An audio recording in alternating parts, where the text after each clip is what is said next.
that.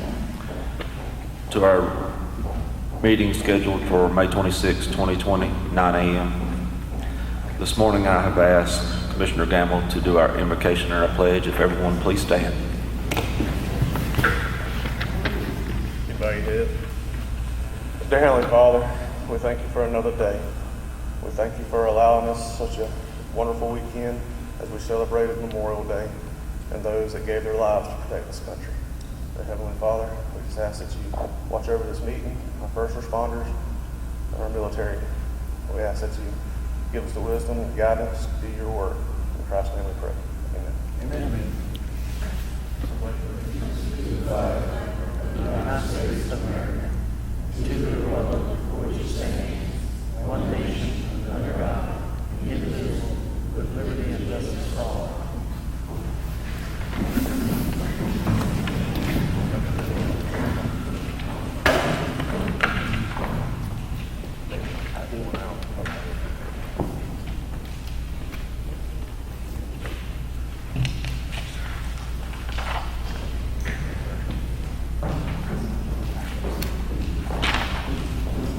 First order of business this morning is approval of minutes from our May 19th, 2020 regular meeting.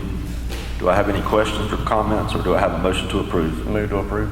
Got a motion by Commissioner Gamble, second by Commissioner Richardson. All in favor say aye. Aye. All opposed, same sign. Motion carries. Moving ahead to our consent agenda for this morning, I have items 2 through 9. Any questions or comments, or do I have a motion to approve?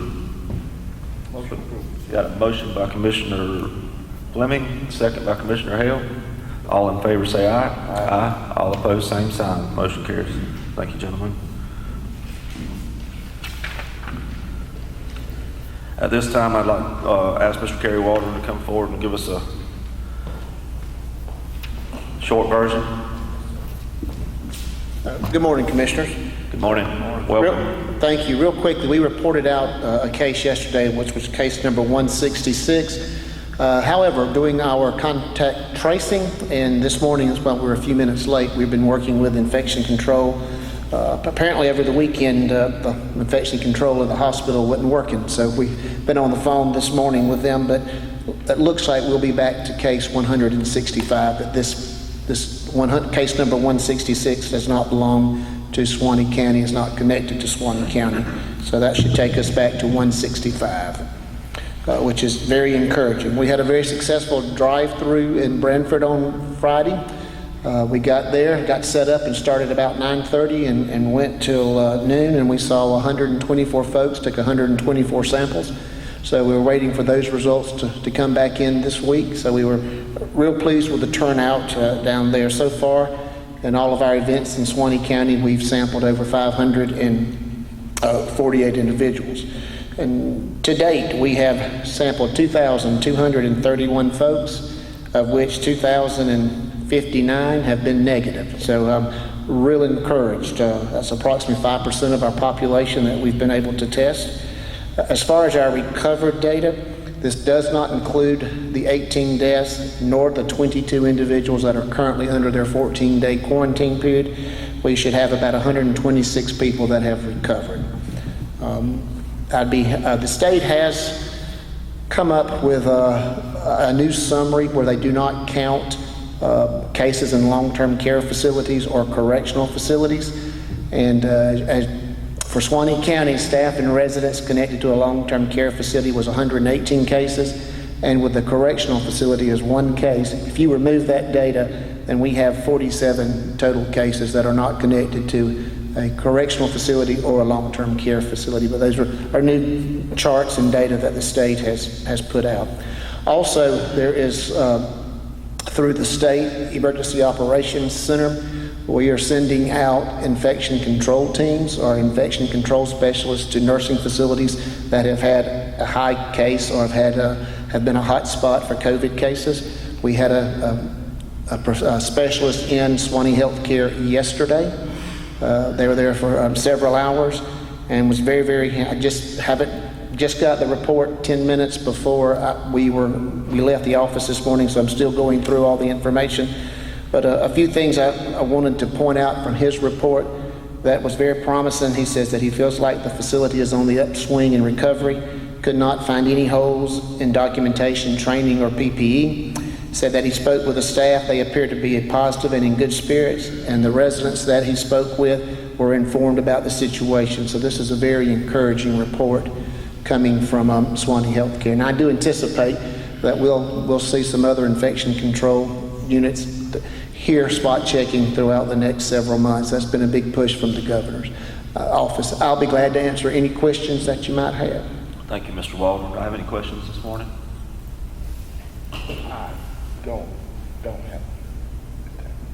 You sure, Mr. Fleming? I don't. Well, if you do, y'all can give me a call. Say we're glad to be able to report that we might be having a reduction in our case count. But that's part of contact tracing. You go in and, because a lot of times at hospitals or at other facilities, the information may not be accurate or correct, and you get to tracing it back to where they actually originated from, who they were in contact with. And in this case, this is a person from Dixie County that somehow wound up with a Branford address. And we're able to put that back to the appropriate county so that their staff health department there can trace and track and keep up with those individuals. Thank you so much. But Mr. Chairman, Yes, sir. I apologize. I feel as if we have turned that curve about the unknown, and the possibility of a second wave, and I can see how that usually happens. And you as a director, I appreciate how y'all have handled that facility out there. There's a lot of unknowns still, but I really appreciate the information that you bring back to this board, or that we get on our phones. Thank you. Thank you. I'll continue to keep you informed. And over the weekend, some of the scenes that I saw from the news accounts were concerning, to say the least. But we hopefully that we've turned the corner, and we can see a lessening in the number of cases that we announce, and that folks still continue to practice social distancing. They still practice washing your hands and taking the appropriate protocols in place to make sure that we stay ahead of it. Thank you so much. Mr. Chairman, I do have a follow-up with what Commissioner Fleming asked or mentioned. We're further along in this pandemic, and I'm sure that they're learning more information.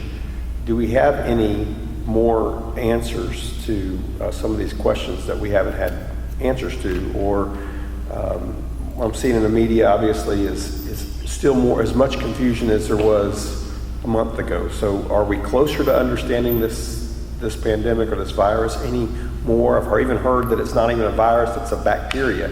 So I have no idea what this thing is at this point. And I'd just like to know somebody in our medical, who's leading our medical,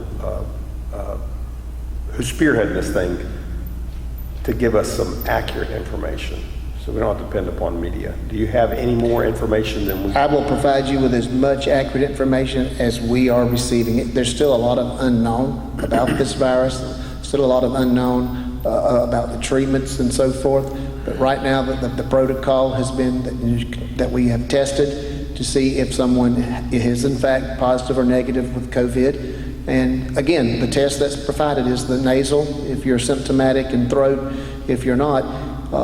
It just only proves at a point in time that when you took that test, whether you're positive or negative. Do we have are we getting closer on antibodies, on testing for antibodies? I know that I hear a lot about it. That's why I'm wondering if here in Florida we're getting... They are doing some in Florida at some of the drive-through clinics. But again, on the antibodies test, what we're learning, it could take up to 3 weeks for you to have signs of the antibodies in your system. And they could be COVID, but they may not be specific to COVID-19. It's coronavirus. Okay. Thank you so much, sir. Thank you. Appreciate Thank y'all. it. Yes, sir. Ms. Hinkson, did you have anything this morning?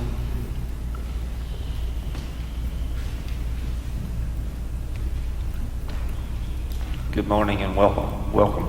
Good morning. We have had a busy week. We had more PPE come in on Friday, and I am excited to say we had some gowns and N95 masks in that shipment. Not a lot, but at least it was more than what we had. So we were able to reach out to the ALFs and nursing homes and provide them with some more PPE equipment. And we also received a shipment of cloth masks. And we reached out to the various departments in the city as well as the county, like the tax collectors, the library, Parks and Rec, a PAL program, and various other departments, and we're able to provide them with enough cloth masks to where everybody can have 2 or 3. So proud of that. And then last week we were able to get on a conference call with the deputy director at the state, just our region. That's the first time we've ever been able to do that, so we were able to voice the rural counties' concerns, which was very nice.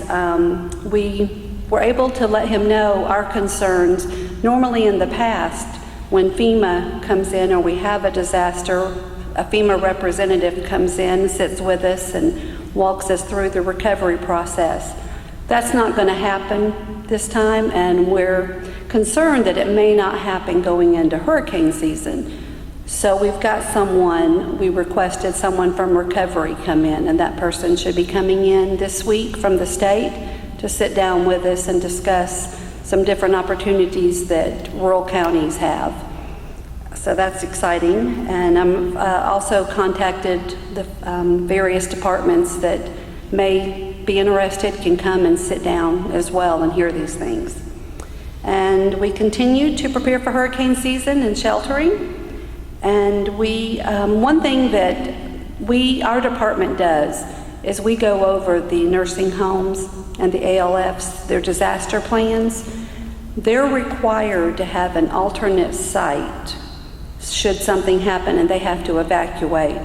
We're going to be going back and asking these nursing homes and ALFs to reconfirm that they're going to be able to go to that alternate site. They have an agreement in place with them. So even though their plan may not be up for approval, we're going to be asking them to revisit that and send us a letter of confirmation. We don't want to go into hurricane season and them not have a plan in place. Yes, ma'am. So that's what we're working on right now. Any questions or comments from Ms. Hinkson? Sounds like she's busy. Yes. Busy, busy. Thank you so much. All right, thank you.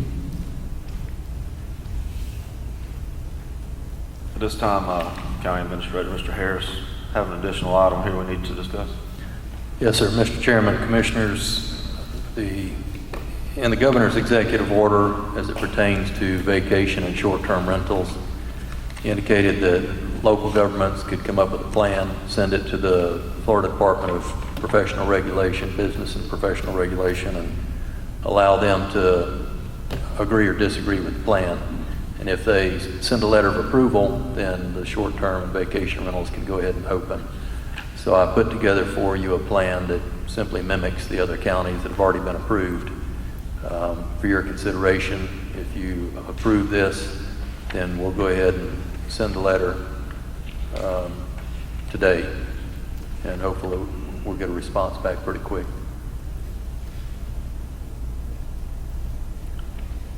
This is fairly generic information.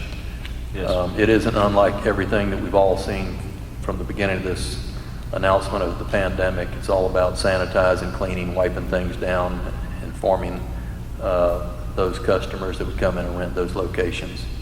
So there's really no mystery involved in this plan at all. It's pretty much the same as everyone else's. Yes, sir, I'm in support of it. No, if you need a motion to approve it, I'll approve it. Make a At this time, do I have a motion? Motion by Commissioner Gamble, do I have a second? Second. Second by Commissioner Fleming. All in favor say aye. Aye. All opposed, same sign. Motion carries. Anything else, Mr. Harris? Just one thing that you and I discussed earlier, and we may consider, is just dropping this constant meetings on continuing these states of emergency going forward unless something remarkable happens. Because we're at a stage now where we do have some materials coming in. You know, we've got face masks and we've got gloves, and we're expecting a delivery of some of the hand sanitizer. But once we have that, I mean, I can't think of any reason for us to continue doing this unless the board decides you want to just continue meeting every week and continuing these local states of emergency. I haven't seen anything from the state that indicates that we need to continue doing that right now.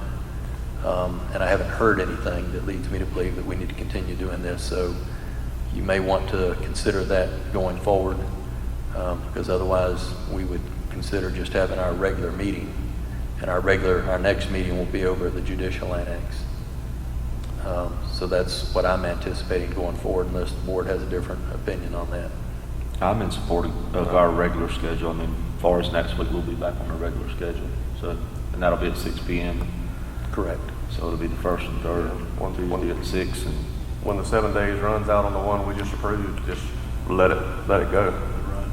Yeah, we That's won't. the procedure. Yeah, we don't have to do anything. It's just, it'll expire in 7 days, let it expire. Yeah, if something remarkable happens, like I said, we'll come prepared at the next meeting with another extension, but I don't anticipate that at this time. No, for some reason it does take a turn for a road, it's worse 2 weeks or 2 months down the road, we can always reconsider another state of emergency if needed. Okay. I feel like the consent of the board is in favor of that. I'm okay with that. All right, so that's the direction we'll take, Mr. Harris. Okay, and the last thing I want to mention is, we were kind of scrambling to try to get you the index page of your agenda in here, which would typically be here. I want you to know that that's not Mandy's fault, that's my fault. I worked over the weekend because it was nice and quiet, and I was able to get a lot of things done. But when Mandy showed up this morning, she had this additional item sitting in her chair to be typed up, so she was scrambling to get it done for us. And she does a magnificent job. Everyone in administration does. They do a great job. But in any event, that was the reason that that information wasn't here. She was hustling to get this thing put together. The information was here, though. We all got it on our phone. I know. We just keep You rolling. had it. She actually had it to us last week. So You had it from last week. That's correct. we're just trying to save paper. That's all we're doing. There you go. No, we appreciate her. She's doing fine. Okay, at this time, we're good with that. Anything else, Mr. Harris? No, sir. At this time, I'll open the floor to public comments. Any comments or concerns? If anybody in the public wishes to speak, please make your way to the front. Seeing none, we'll close public comments and move forward to our closing comments from commissioners. Mr. Pravat, you have anything for us? I mentioned to Mr. Harris that there is a problem with still electronic communication. He knows more about the problem than I do, but right now when we're in this situation, there are a lot of items that I need to have immediate contact with, because there's especially like with the Klausner stuff, there's lawsuits that actually go through the county, get the notice, that type of thing, other notifications that I need to receive, and I'm not able to receive them because something in our system won't send as it's related to a Windstream address. Mr. Harris may have a few more details on that, but it's concerning to me that over the last 3 weeks I'm having to get paper and a couple of days later, rather than being able to immediately get it and be able to respond to those items. Mr. Chairman, I'll try to elaborate a little bit more. One specific problem that we're having is we are preparing, our business is 100% communication by email. That's the business that we're in, and it happens constantly, all day long, in and out. But when we're preparing information and sending it out, on the receiver's end, very often it's showing up as infected or some message on the other end, and it's getting kicked back. They're not receiving it.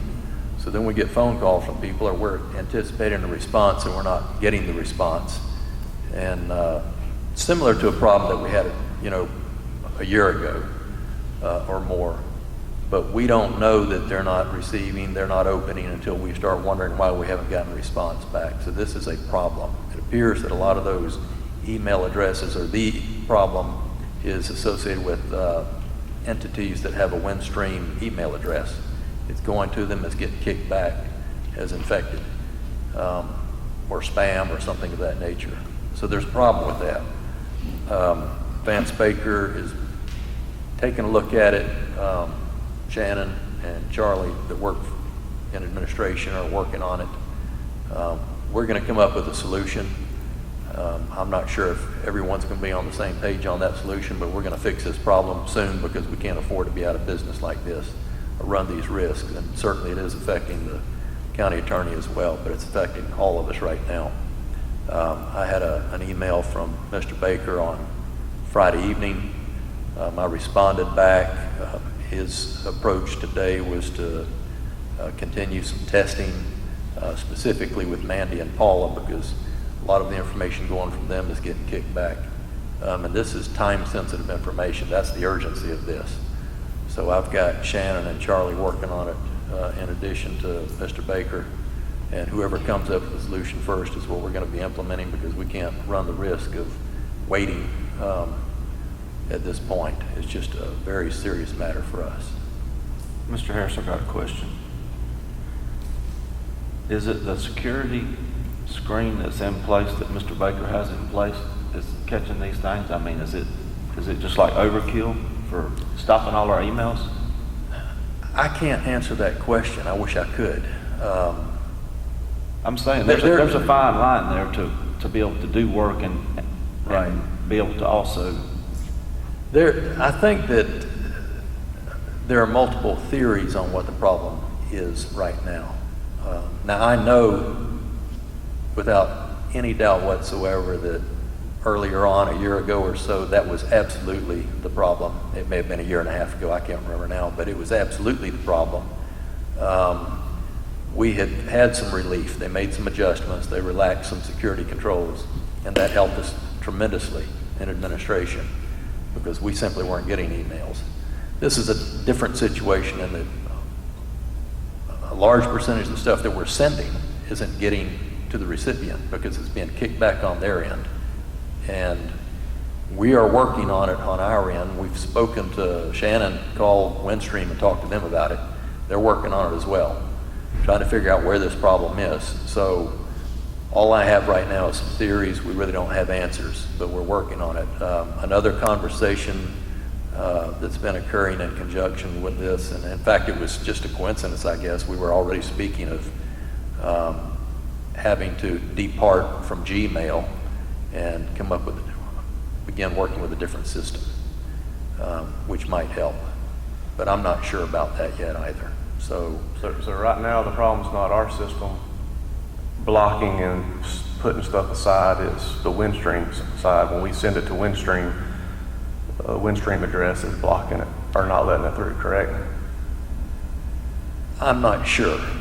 That piece of it about going to Windstream addresses and not being received by the recipient, we know that that's a part of the problem. Right. But the balance of it, I'm not sure of. I don't know how much of it is affected by our system. What I was going to suggest is, we can't do anything about everybody's Windstream account, but if our attorney's having problems getting it with his Windstream account, in the short term, can we not give him a county email like everyone else has? That one didn't work either. It's not working either. Okay, well, let's scratch that. See, and this has been an ongoing problem. I mean, for a few years, he had a county email address and it just wouldn't work. So we finally just stopped using his email address. We stopped sending to that one. We started sending to his Windstream email address. So they never could fix that situation where the county attorney's county email address would receive the information that we were sending. So that was a problem, and that's never been fixed in at least 3 years, I guess it's been. So We have a county email and a Windstream email, Gmail and a county. he has two email addresses. Windstream The and county Gmail. email address never would work for the county attorney. So we started just using his Windstream email address. But now there's a problem with the Windstream email address issue as it pertains to recipients. Somebody just don't want you in the loop, Jimmy. I guess not. Well, it isn't just him, though. I mean, Paula handles a lot of in our office, she sends out RFPs and bids and responds and deals with Demand Star and companies that are requesting information, sending questions back to me about bids and RFPs. She handles insurance claims as well.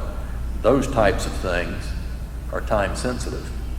And if you're sending and you don't know that someone's receiving, it becomes a problem when it comes time to open an RFP or a bid, and 3 of the 7 entities that are trying to respond to that didn't receive an addendum. That becomes a problem. So it's a pretty serious issue that affects our daily business. Is there anything you need from us at this point in time, other than our moral support? I appreciate the moral support.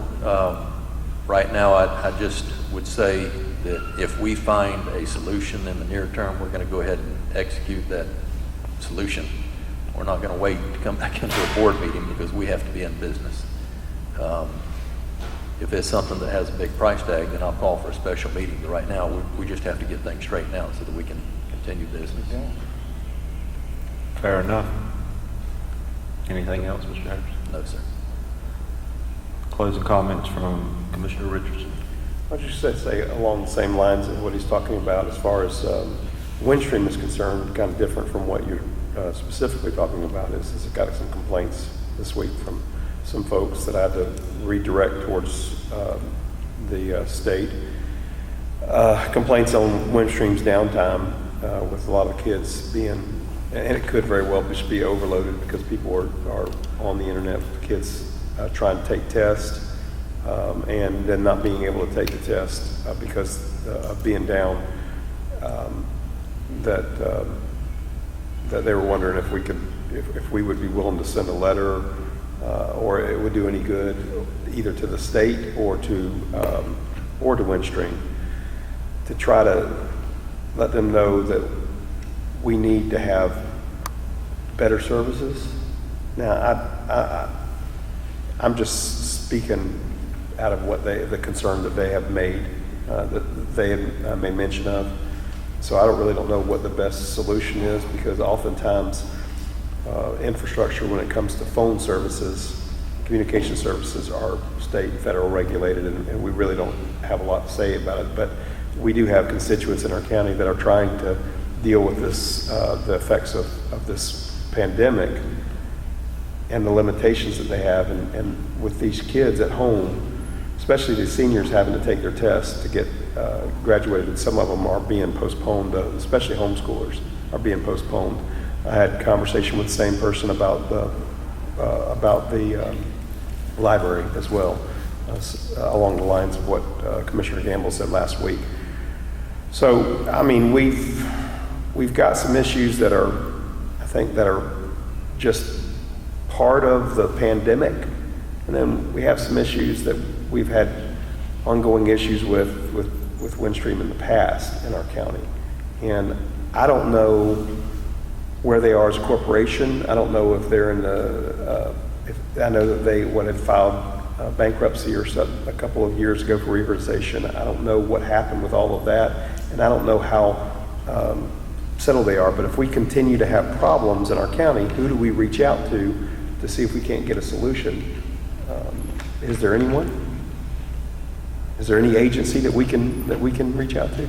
I can't answer the question right now, but I can tell you that I've got enough people working on it now where if we find a solution, we're going to go with the solution. I mean, that's what I meant earlier. Now, let me just say this. It's very clear to me that the entire state, that any internet service provider in the entire state right now is experiencing an incredible overload of information and data that's being transferred as it pertains to this COVID-19, as a direct result of this COVID-19. I promise you, I receive 50 to 75 emails per day right now that I never received before that are directly associated with this COVID-19 from federal and state government and all these agencies and all these contractors and everyone that's trying to reach out to me. And I'm sure they're doing the same with Sharon. Some of you commissioners may be receiving them. So every city government, every county government, every agency involved in any way, every hospital. So the volume right now for internet service providers is just incredible.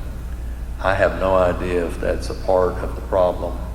I recognize that as an issue, which may be a contributing factor. But today I don't have answers for you. All I know is we've got problems and we're working on it as aggressively as we can. And if we find a solution, we're going to exercise that so we can get it underway. Thank you, sir. Commissioner Fleming. Mr. Chairman, I just would like to say shout out, thank Mandy for, I think every one of y'all got a email concerning the CARES Act. Yes. That it kind of encouraging us to make sure the funding is in Florida. It's in the state of Florida, some funding. But we need to make sure that staff get us a draft of letter. I think Mr. Harris said that was kind of fairly easy, Mr. Chairman. I don't think we need a motion for you to go ahead with that. Go ahead and send a letter to the governor. Yes, sir. Do we need that in the form of a motion or no? We'll just prepare it unless someone disagrees. And Mr. Fleming, I apologize, Commissioner Fleming, you mentioned that to me earlier, but right now, as you know, Chris Doolin has been sending notices out asking that all of the counties that did not get a direct contribution from the federal government associated with the CARES Act, that the balance of the counties, I think 55 counties, 55. go ahead and send a letter to the governor encouraging the state to distribute the funds to the balance of the counties that did not receive that direct distribution from the federal government. Now, I will say, we'll prepare that letter. It won't take but a few minutes, Mr. Chairman. If you want to stop by and sign it, we'll go ahead and send it to the governor. But I still have reservations about the utilization of that funding. I've read everything from the very beginning, from months ago, about all this funding that was going to be available, and unfortunately, the federal government has been, in many cases, very vague and ambiguous about the use of the money. What we cannot afford is to use those funds. And in fact, Chris Doolin has been very clear about this as well, and all the other guidance I've seen. The county will be responsible. So when the audit comes, and it will, if funds were used in a manner that they don't agree with, that the Treasury Department doesn't agree with, then the county will pay those funds back. So I'm taking a very cautious, very conservative approach to utilizing any of those funds. We'll prepare the letter, we'll send it regarding the distribution to the counties, but the issue of using those funds is another matter, and we'll have a conversation about that when the time comes. Anything else, Commissioner Fleming? No, sir. Thank you. It's not a problem, though. We'll sign that and get it to them. Mr. Chairman, I will agree, though, what Mr. Harris is saying. It's very unclear of how those funds can be utilized, and that's the uncertainty of it. Commissioner Gamble, closing comments. I was looking for Miss Betty, but she's not, I don't think I see her out there. Have you got an update from her on how the curbside's going, or have you heard anything? I haven't heard anything that would lead me to believe that there's a problem, because they had already started that earlier, and then we stopped it. So I think that it's probably going fine. I haven't heard anything to the contrary. The only other thing I have is yesterday at the city cemetery, the American Legion again did their Memorial Day ceremony. I just want to thank everybody that came out and participated and was part of it. The city had Chief Hand was out there, so it was a good ceremony, and I was glad everybody showed up. That's all. Commissioner Hale, closing comments. Just to echo what Commissioner Gamble said, I was at the cemetery yesterday. It was a great turnout. Hope everyone had a safe Memorial Day weekend. And Mr. Waldron, it makes me feel good that you didn't rush out of here today like normal. So maybe things are calming down just a little bit. So that is encouraging. But I do want to say thank you to you and your staff, and make sure they understand how much we appreciate everything they've done. Absolutely. And the same thing to everyone here that participates on a weekly basis. I know it's been crazy, but things are getting better, I'd like to think. So thank you. Anything else?